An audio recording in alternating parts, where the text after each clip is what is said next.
She held out the reins and asked for just $10.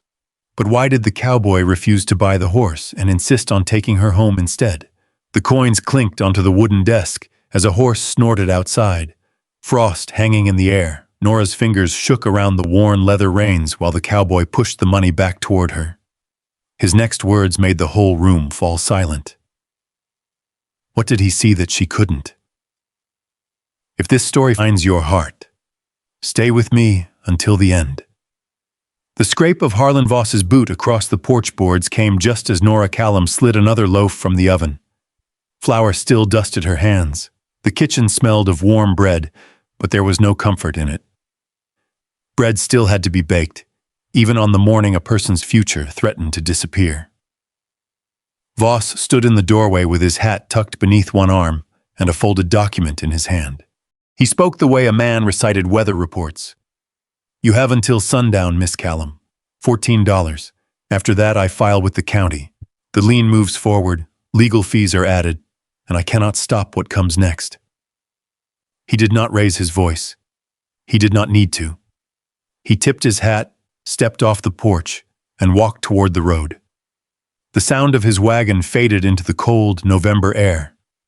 Nora stood still until she could no longer hear the wheels. Only then did she return to the table. The bread cooled beside her while she emptied the small cloth purse into her palm. 2 silver dollars, 4 half-dollars, 3 quarters, nickels, pennies. She counted once, $4.40. She gathered the coins, took a slow breath, and counted again. $4.40. One last time. The numbers refused to change. Outside, a sharp wind rattled the loose corner of the barn roof her father had repaired 3 winters before. Her eyes drifted across the room. James Callum's chair still rested beside the stove. His coffee cup still hung from the same wooden peg. The farm ledger remained exactly where he had left it, its leather cover worn smooth by years of careful hands. She opened it. Near the bottom of one yellowed page, written beside a season of failed wheat, her father's handwriting waited for her. Bad seasons pass, bad figures stay. Nora closed her eyes for only a moment. There was nothing left to calculate. She had already sold the autumn preserves. Mrs. Caldwell had paid fairly for the embroidery delivered on Tuesday. 3 shirts finished by lamplight had brought another few dollars. Every payment had gone toward taxes, feed, repairs, or interest. She looked toward the sewing machine by the window. Without it, there would be no more shirts. She thought about the chickens scratching beyond the porch. They would not bring enough. Her father's old tools lay neatly arranged inside the barn, too worn, too ordinary. Her gaze finally settled beyond the kitchen window. Hope stood quietly inside the paddock, his white coat bright against the fading grass. He lifted his head before she even stepped outside. By the time she reached the fence, he had already crossed the paddock. His warm nose settled gently against her shoulder, exactly as it always had. Her fingers slipped beneath his mane. A memory returned as naturally as breathing. Hope had been only 2 years old when James led him through the same gate. "This one's yours," he had said with a smile hidden beneath his beard. "He'll carry you when I can't."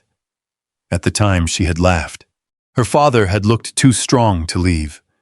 14 months had passed since they buried him beneath the cottonwoods overlooking the east field. Hope had carried her every day since. Nora rested her forehead against the horse's neck. "I never thought today would come," she whispered. Hope answered with nothing more than slow breathing. He never hurried grief. She remembered another conversation, not long before James died, while repairing harness straps beneath the barn awning. He had paused without looking up. "If you ever have to let Hope go," she had protested before he finished. "I won't." "You might have to." He had tied another knot before speaking again. "If that day comes, take him to Robert Shaw." "Why Robert?" "He knows horses." A pause. "More important, he's a fair man." James had tightened the final stitch. "He'll treat the animal right." Nothing more. Her father had never wasted words. Nora fetched the curry brush. She cleaned every trace of dust from Hope's coat, straightened the saddle blanket, smoothed the leather reins, not because Robert Shaw demanded such things, because Hope deserved dignity even on the hardest day of his life. The ride to Shaw Ranch took only 12 minutes. Leather creaked softly beneath her. Cold air carried the distant bawling of cattle somewhere beyond the ridge. The mountains stood blue beneath low November clouds. When the ranch came into view, Robert Shaw was already in the corral. A young sorrel circled nervously around him. Robert never reached for a whip. He never jerked the lead rope. He simply waited. Spoke once, stepped back. The frightened horse slowly lowered its head. Only then did Robert notice Nora waiting beside the gate. His eyes moved first to her face, then to Hope, then back again. He removed his hat. Nora. She nodded once. I need to sell Hope. Silence settled between them.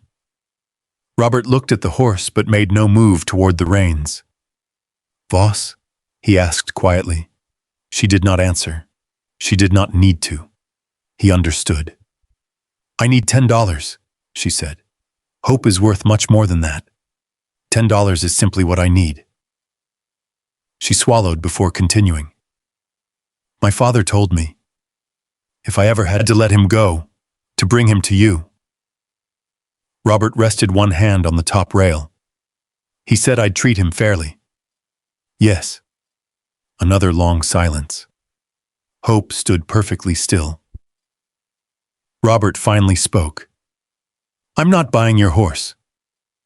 For the first time that morning, disappointment crossed Nora's face. Then Robert opened the ranch gate. I'm taking you home too. She looked at him without understanding. I have work that needs doing, he continued. $3 a week. $10 advanced against your wages. Hope keeps his paddock.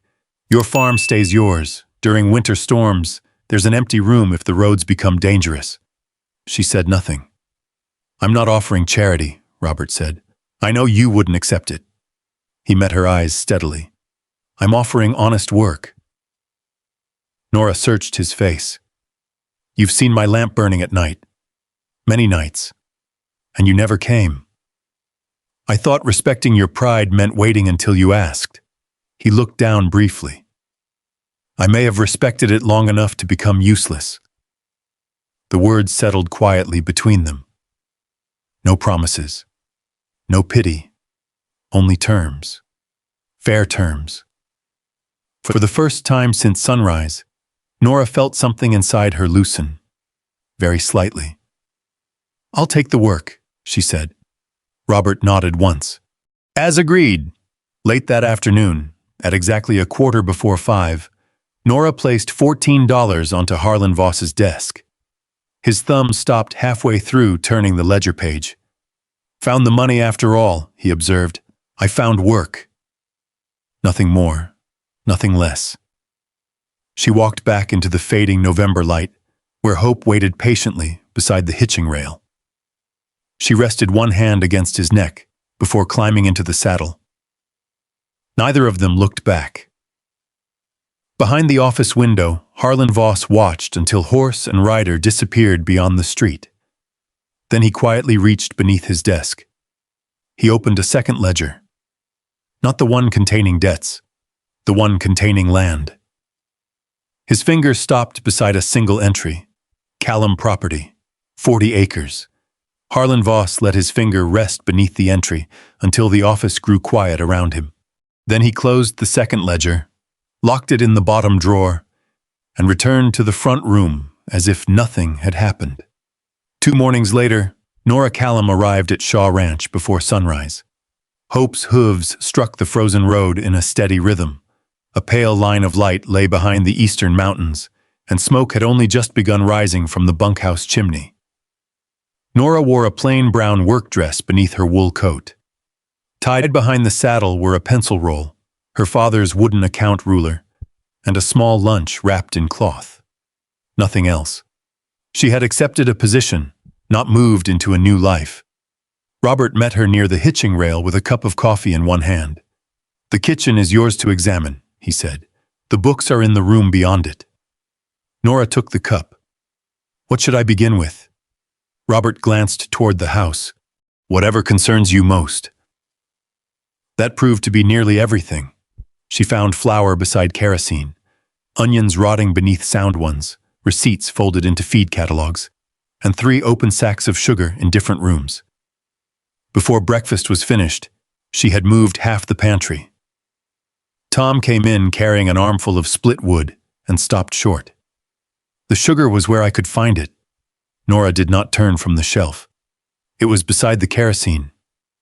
"I knew where both were." She faced him then. "Then you knew where the fire would start." Tom looked at the sugar's new place, then at Nora. He carried the wood to the stove without another word. An hour later, he found Robert near the south pasture. She moved the sugar. Robert kept his eyes on the cattle. "Are the biscuits better?" Tom considered lying. "Yes." "Then I expect the sugar will survive." By Friday, Nora had inventoried the smokehouse, pantry, tack room, and household stores.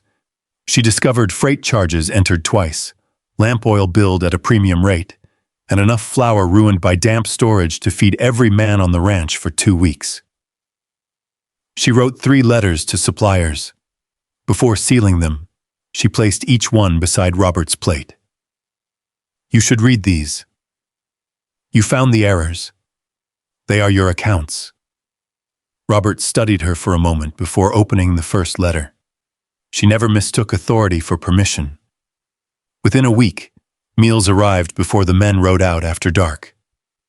Tools were marked in the narrow book and returned to their proper hooks. Robert found the missing property tax receipt beneath a stack of cattle contracts. Even Tom began wiping his boots before entering. Nora noticed things too. Robert paid every ranch hand on Saturday morning, even when a cattle buyer had not yet settled his own account. He ate only after the injured men and night riders had been served. When someone offered an opinion he disagreed with, he listened until the man finished. Robert noticed Nora checking Hope before she ate breakfast.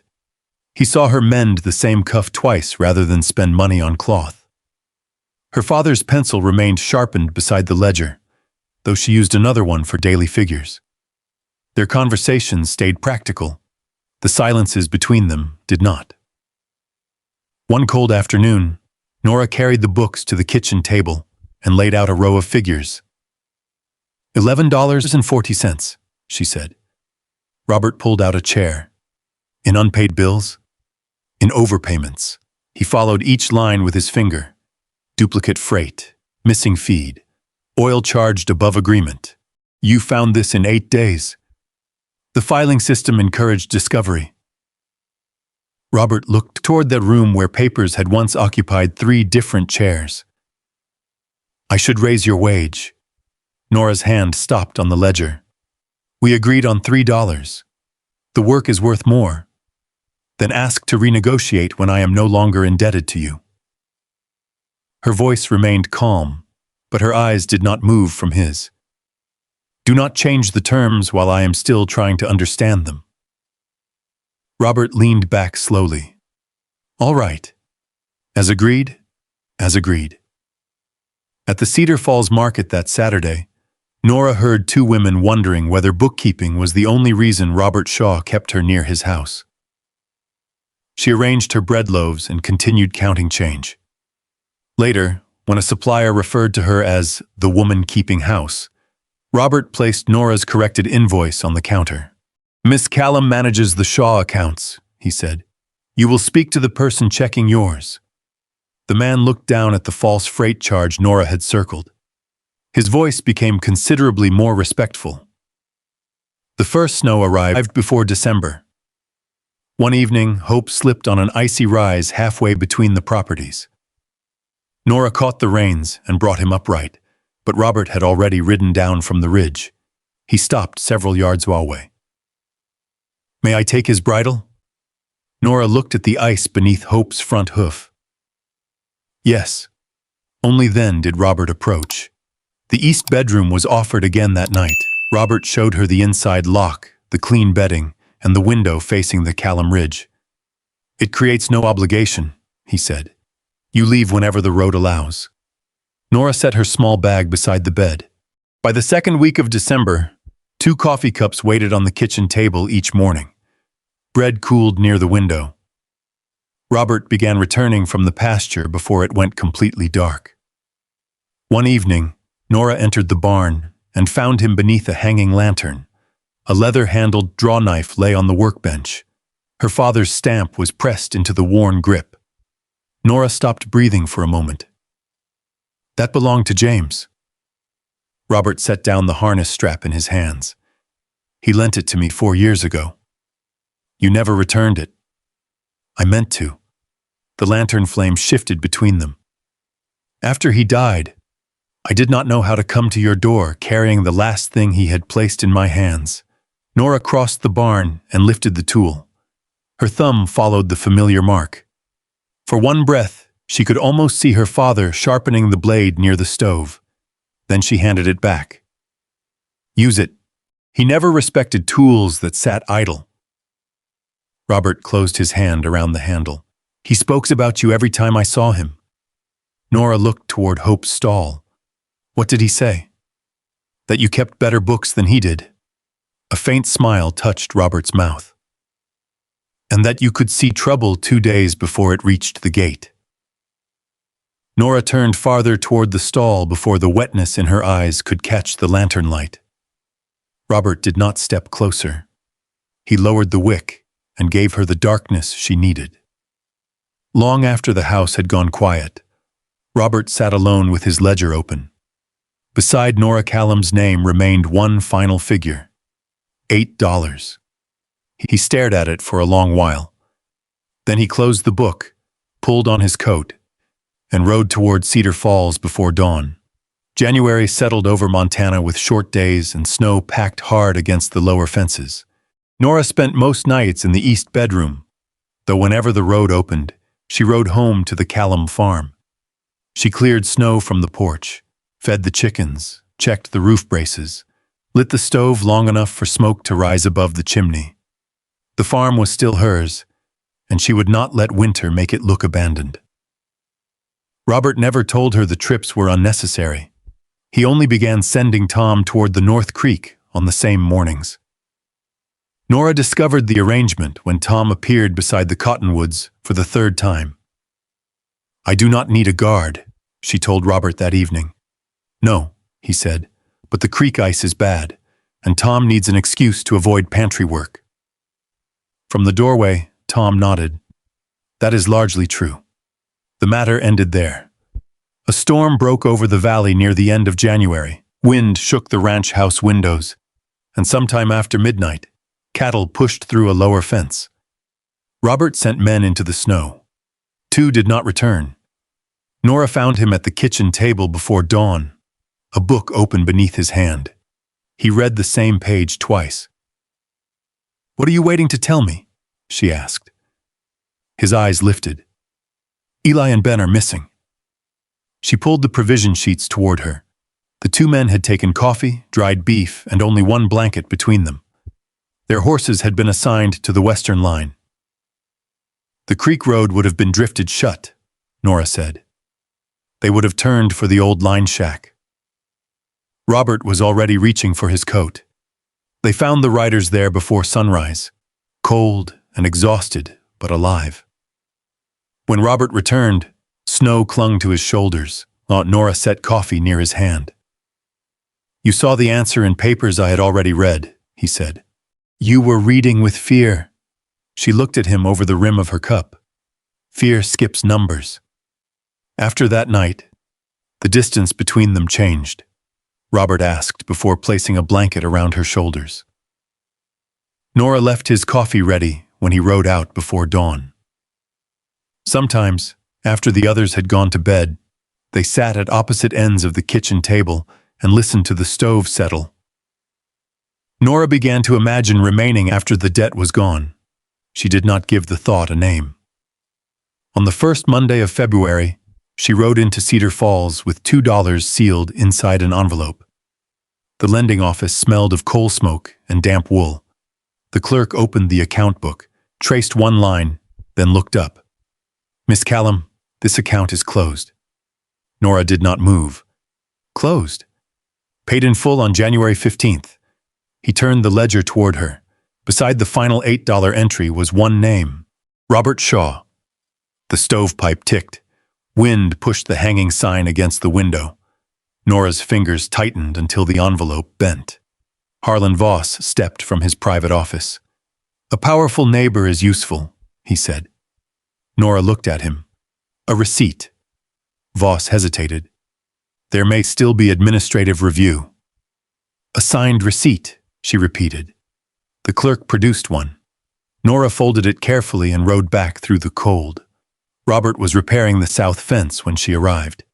He saw her face and lowered the hammer. "You went to Voss."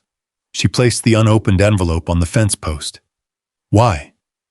"It was $8. To you." Robert went still. "That debt was mine," Nora said. "The payment was mine. Finishing it was mine. I wanted Voss's claim removed before he found another fee. You did not ask because you knew my answer." He said nothing. "Line. You found a way to make my refusal irrelevant. I never thought you incapable. That is not the point." Her voice stayed low, but each word struck clean. "A locked door is still locked, even when the person outside believes he is protecting you." Robert looked toward the mountains. When he spoke again, the defense had left his voice. "Helping you did not give me the right to decide for you." The wind moved between them. "You can repay me through wages," he continued. "I can ask Voss to reverse it. Or we write a formal loan under terms you choose." Nora studied him. "That is the first thing you have said that returns my choice." Robert rested both hands on the fence rail. "When something matters, I act. I have always called it responsibility." His eyes met hers. "I am beginning to understand what it becomes when I do not ask." "Why did $8 matter so much?" His answer came slowly. "Because I could not bear watching you carry it." For one moment her anger weakened. That made it hurt more. "What you can bear is not the measure of what I am allowed to choose." "No," he said. "It is not." He did not reach for her. He did not ask forgiveness. Nora picked up the envelope. "Give me until Sunday." "To decide whether you care for me?" She held his gaze. "I know whether I care for you." The words left both of them motionless. "I am deciding whether I can trust you with that knowledge." She mounted Hope and rode away. Tom stood near the east fence, close enough to know something had broken, and wise enough not to speak. Robert remained beside the post long after Nora vanished beyond the ridge. That night, at the Callum farm, Nora opened her father's oldest ledger. Near the back, written in James Callum's hand, she found Robert Shaw's name, and beside it, a sentence she had never noticed before. "Shaw returned the north plow before I asked. Good man, acts before speaking. Usually right. Still needs reminding that another person must reach his own conclusion." Nora read it once, then again. The house was quiet except for the soft tick of the stove and Hope shifting in the barn. The words did not excuse Robert. They did something harder. They made him human. On another page, James had recorded the loan of the leather-handled draw knife. "Trust him with a horse," he had written. "Trust him with a promise once he gives it." Nora closed the ledger and set the bent $2 envelope beside it. For 3 days, she watched the road. No rider came. No flowers appeared on the porch. No message arrived through Tom. No attempt was made to explain what she had already understood. Robert waited. By Sunday morning, the sky had cleared to a hard winter blue. Nora saddled Hope and rode west. Robert was sitting on the Shaw porch with both hands around a coffee cup. He stood when she reached the steps. but he did not come down to meet her. That mattered. Nora tied Hope to the rail and faced him. "I will repay the $8 at $2 a month." Robert nodded. "My wages remain $3 a week until we both agree otherwise." "Yes." "You ask before acting in my affairs." "Yes." "The Callum farm remains mine. It always has." "The East Room remains available, not assumed." Robert held her gaze. "Agreed." Nora drew a slow breath. "My father understood your weakness." Robert looked almost wary. "He wrote it down?" "He wrote everything down." Something eased between them. Not fully. Enough. Robert set his cup on the porch rail. "May I court you?" Nora let the silence stretch one heartbeat longer than necessary. "You may begin." The courtship was as practical as both of them. Robert rode beside her to Sunday service, but asked before taking Hope's reins. He brought wildflowers one afternoon, and admitted Tom had chosen the ones least likely to poison the house. Nora placed them in a jar above the kitchen sink. She mended Robert's winter coat. He carried flour into the Callum house and left her ledger untouched. Then, just as the distance between them began to soften, a county notice arrived. Harlan Voss claimed late administrative fees remained unpaid. He argued Robert's direct payment gave him a financial interest in the Callum land, and that Nora's winter nights at Shaw Ranch proved she had abandoned the property. The claim was weak. Weak claims still had to be answered. Robert reached for his coat, then stopped. "What do you want me to do?" Nora looked at him. The question was quiet. It was also everything. "Stand beside me," she said. "Do not speak for me unless I ask." They spent 2 nights preparing. The original debt agreement, payment receipts, tax records, market earnings, feed purchases, winter work schedules. Tom found old fencing receipts signed by James and Robert, proving the properties had always shared labor without sharing ownership.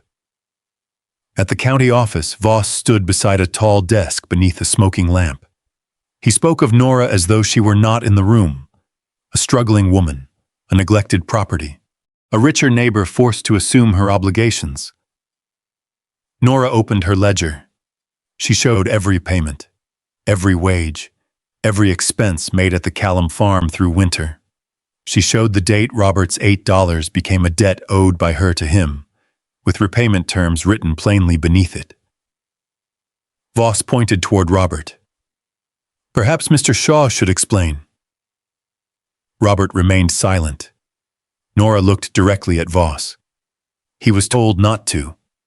The county clerk lowered his eyes to hide a reaction. Nora then placed the original contract beside Voss's new claim. "There is no administrative fee listed here." Voss said it was customary. Custom is not a signature. The room went still. The clerk examined both documents, then drew a line through the added charge. "The lien is satisfied," he said. "The property remains with Miss Callum." Voss closed his mouth. There was nothing left for him to buy. Outside, the cold struck Nora's face. Only then did her hands begin to tremble. Robert saw it. He did not reach for her. "May I?" Nora looked at his hand, then placed hers in it. That evening, Robert entered the Shaw kitchen after dark. He carried no flowers, no receipt, no solution, only a small ring hidden inside his coat pocket, waiting until he could ask the question correctly. Spring came slowly to Cedar Falls Valley. Snow withdrew from the fence lines in gray strips. The creek ran high and brown with meltwater. Mud clung to boots, wagon wheels, and the lower rails of every corral in the county. Hope ran through the first green pasture, as though winter had offended him personally. Robert courted Nora without much elegance and with considerable effort. He brought wildflowers one afternoon, and admitted Tom had chosen the ones least likely to poison anyone. Nora put them in a jar above the kitchen sink. At Easter service, Robert looked at the cream-colored dress she had sewn and seemed to lose every useful word he possessed. Does the dress suit me? Nora asked. Robert glanced toward the church door, where Tom abruptly became interested in a loose hinge. You suit everything around you better than it deserves, Robert said. The words were awkward. They were also true. Nora carried them home. By April, she had begun keeping books for a neighboring ranch. The owner offered less than her stated rate, then looked toward Robert as though expecting him to settle the matter. Robert said nothing. Nora closed the ledger. My rate is written on the first page. The rancher reconsidered and paid. Later, Robert told her he was proud. You did nothing, Nora said. That was the difficult part. She looked at him for a moment, then smiled. Nora was changing too. When a hard wind tore loose part of the Callum barn roof, she did not climb onto it alone. She rode to Shaw Ranch and asked Robert for help. He brought lumber, nails, and Tom. He asked where she wanted the new boards placed. He did not take over. That evening, Nora left a comb and 2 folded dresses in the east bedroom. She did not mention them. Robert saw them and did not either. Near the end of April, Nora stood at the Shaw stove stirring supper when Robert entered from the south pasture. He removed his hat, sat at the kitchen table, then sat there long enough for Nora to turn around. I thought this house was quiet because I liked quiet, he said. Nora lowered the spoon. Then you left for 3 days, and I learned the difference between quiet and absence. Robert looked at his hands before meeting her eyes. You saved me money. You restored order. You taught me to ask before I acted.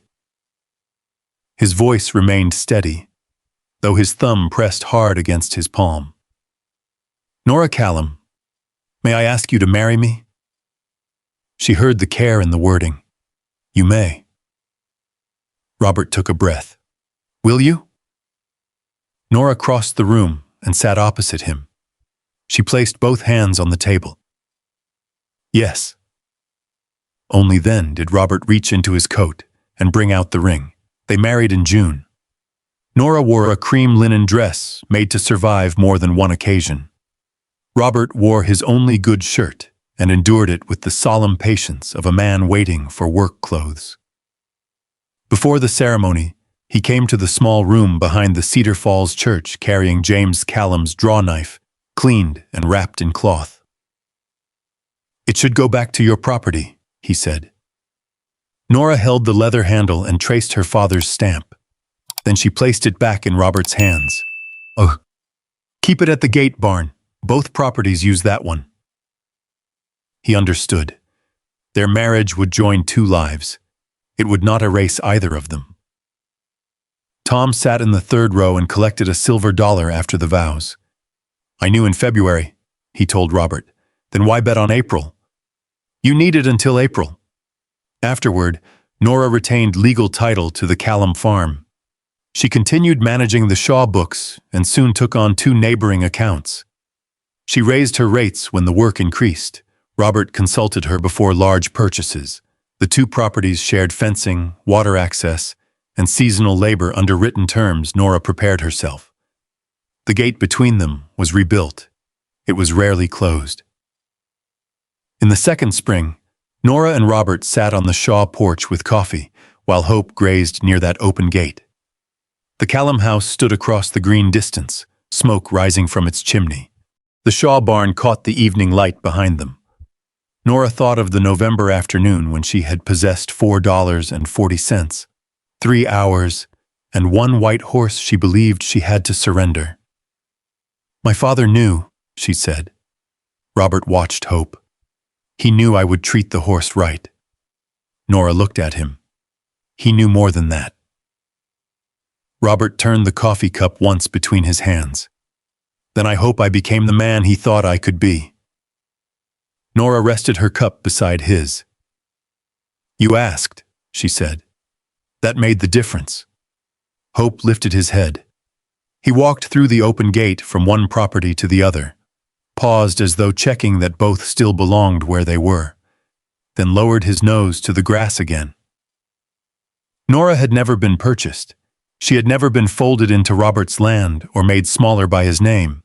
Robert had not earned her because he possessed 500 acres. He earned her trust when he admitted that kindness could become control, and then changed the way he loved her. Across the valley stood 2 ranch houses, between them one open gate, and on the porch, Nora and Robert sat side by side, neither one ahead of the other. Whenever I picture them, I don't remember the wedding first. I remember the cold November afternoon, when a woman rode across a valley, believing she had to lose the last gift her father ever gave her. She thought she was asking someone to buy a horse. Instead, she found a man willing to learn that love begins with respect, not rescue. If you imagine yourself sitting on that porch, watching hope wander freely between 2 homes, you begin to understand that the happiest endings are rarely built in a single moment. They are built one honest conversation, one apology, one kept promise, and one open gate at a time. Maybe you've carried a burden so long that asking for help felt like surrender. Or maybe you've loved someone enough to discover that caring also means listening, waiting, and allowing them the dignity of their own choices. That kind of love asks for patience, and sometimes it asks us to change before it asks us to stay. I'd love to know what touched you most in Nora and Robert's journey. Share your thoughts in the comments. I always enjoy reading where these stories meet your own life. If this frontier tale stayed with you after the final page, I hope you'll join me again. There are many more stories waiting beyond the next trail. Stories of quiet courage, enduring love, hidden grace, and the kind of hope that keeps riding long after the sun slips behind the mountains.